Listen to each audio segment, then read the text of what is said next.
Baik pemirsa, terima kasih Anda tetap setia di acara Yuk Berwirausaha. Pemirsa, kita lanjutkan berbincang dengan Kang Asep Mulyadi, owner dari Ethic Fashion. Dilanjutkan, bagaimana strategi pengembangan dari mulai awal sampai ke hilir gitu? Iya. Jadi karena fashion ini adalah sangat cepat perubahannya, Kang Iwan, sehingga kami sangat penting sekali untuk membuat tim R&D, Research and Development. Tugasnya dia adalah merancang, kemudian melihat situasi pasar, kemudian juga tren ya, tren warna, kemudian tren busana. Ya kadang-kadang orang ini, tim ini suruh aja dia jalan-jalan, kemudian nongkrong gitu kan, melihat sejauh mana sih perkembangan.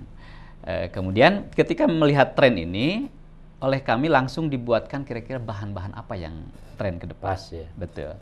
Kemudian setelah itu kita buatkan menjadi desain, kemudian dibikin juga pola, kemudian di marker, baru setelah itu diuji cobakan karena ternyata bisa jadi hasil desain kita ketika langsung dibuatkan menjadi baju belum tentu juga pas. Akhirnya kita ada penyesuaian. Di prosesnya itu udah mulai pemilihan bahan baku, kemudian juga desain, kemudian bikin pola, kemudian di marker, disempelkan oleh kami. Kemudian ketika sudah oke, jadi bagus, baru oleh kami dibuat massal. Ya, tentu sesuai dengan jumlah segmentasi pasar di kita. Kemudian dipasarkanlah melalui segmen keagenan. Walaupun di kita juga ada beberapa channel pemasaran, ada melalui keagenan, ada melalui media sosial, ada juga melalui store yang kita miliki. Iya. Gitu. Jadi sekarang presentasi online dengan keagenan, presentasinya? Ya memang tahap awal sih kami melakukan pengembangan ini di keagenan. Cuman dengan perkembangan pasar dan teknologi, ternyata dunia media sosial dan online ini semakin berkembang. Nah, sekarang sudah mulai tumbuh, kalau mulai segmentasinya sebetulnya 20-80 kurang lebih. Walaupun yang 80 ini rata-rata mereka juga sebetulnya main online juga gitu ya, karena memang pasarnya di situ. Oke Kang, biasanya seorang pengusaha kan tentu ada sensasi. Sensasinya apa? Kadang-kadang kan usaha naik dan turun gitu ya. Betul. Sehingga ini kadang-kadang lupa bahwa jadi pengusaha pasti dong ada untung, ada rugi. Iya. Kapan Akang atau tahun kapan merasa lagi di bawah betul gitu kan? Iya. Pernah ada ya mungkin cash flow kurang bagus dan sebagainya sehingga berpikir ulang untuk merubah strategi. Iya. Jadi dalam perkembangannya walaupun tadi saya sebutkan tahun 2008 kayak tapi sebetulnya prosesnya udah panjang. Bahkan sejak tahun 95 saya sudah coba rancang ini. Cuman kan nggak jelas. Segmentasi pasarnya nggak jelas, karakter produknya nggak jelas, strategi pasar juga nggak terlalu bagus. Sehingga menghasilkan hasil yang juga kurang jelas.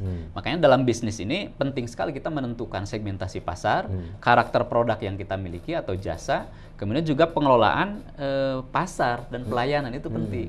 Nah, pada tahun 2007-an sebetulnya itu titik nadir. Ya, modal juga habis, ya kan. Kemudian pasar juga saya harus mulai lagi. Branding juga saya juga mulai kelola dengan baik pada saat itu dan tantangan sangat besar. Hikmahnya apa itu, Kang? Hikmahnya dalam seorang bisnis itu ternyata bisnis itu seperti lari maraton, Kang. Maraton ya. Jadi bisnis ini bukan lari jarak pendek, dia lari maraton jarak panjang yang memang perlu stamina yang kuat ya kan? Perlu mental yang bagus karena di perjalanan itu ada tantangan dari SDM, dari modal, dari pasar dan sebagainya. Nah, ini harus difahami oleh wirausaha karena perjalanan panjang ini pasti banyak liku-likunya. Tapi kalau kita terus yakin dengan apa yang kita impikan, itu sampai dengan kesuksesan yang akan datang. Oke, Kang, sekarang Akang yakin kira-kira kalau mungkin baju muslim ya, tren yang menjadi ciri khas dari Ethic Fashion itu apa?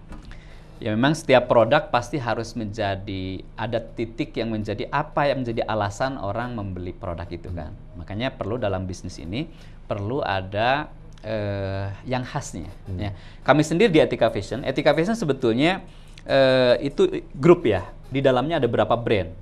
Ada brand yang sifatnya lebih ke high itu kami namakan dengan Kagumi. Ada juga yang segmen lebih ke low, itu kami namakan Sepli. Nah, Ethica sendiri itu segmennya menengah sebetulnya. Nah, pasar itu harus jelas segmen yang disasar oleh kita siapa, ya kan? Nah, dalam melakukan pengembangan ini tentu apa namanya ya hal yang harus dilakukan adalah bagaimana strategi kita adalah membuat apa yang menjadi khas. Nah, khas etika itu apa? Kita lebih mengedepankan kecepatan dan inovasi. Makanya speed ya, kecepatan. Speed, ya, dan kreatif. Karena sebetulnya dalam apa namanya produk itu yang membuat orang memilih itu kan karena apa nih? Karena inovasinya tadi. Kami sendiri mengatakan bukan perusahaan manufaktur, tapi perusahaan kreatif. Karena yang kami kelola lebih banyak adalah kreativitas, inovasi, desain, kemudian contoh misalnya sekarang kita menjelang Lebaran ini, karena tentu orang kadang-kadang memilih sarimbit kata orang. Yeah. Nah, kita siapkan desain-desain yang sangat banyak sehingga orang banyak pilihan untuk itu. Jadi kreativitas dan inovasi ini menjadi ciri khas dari etika. Oke, jadi inovasi dan kreativitas. Nah, untuk mempertajam kreativitas dan inovasi, upaya apa untuk Akang, terutama untuk pengembangan SDM?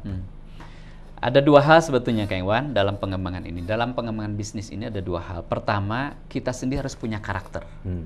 Apa yang menjadi ciri khas dari kita. Tapi juga yang kedua, kita perlu memperhatikan pasar. Perpaduan antara karakter kita, kemudian keinginan pasar, itulah keberimbangan itu yang harus kita kelola. Karena kalau dalam bisnis terlalu ideal dengan keinginan kita, itu nanti juga tidak akan membumi. Mengabaikan pasar. Tapi kalau kita juga terlalu mengikuti keinginan pasar, nanti jadi hilang karakter kita. Nah, dua hal inilah yang kami kelola itu dengan baik, dan tentu dalam pengembangan ini nggak bisa kita kerjakan sendiri. Oke, perlu lagi dilibatkan orang banyak ya. Gitu. Baik, Kang, semakin menarik perbincangan kita. Pemirsa, kita kembali break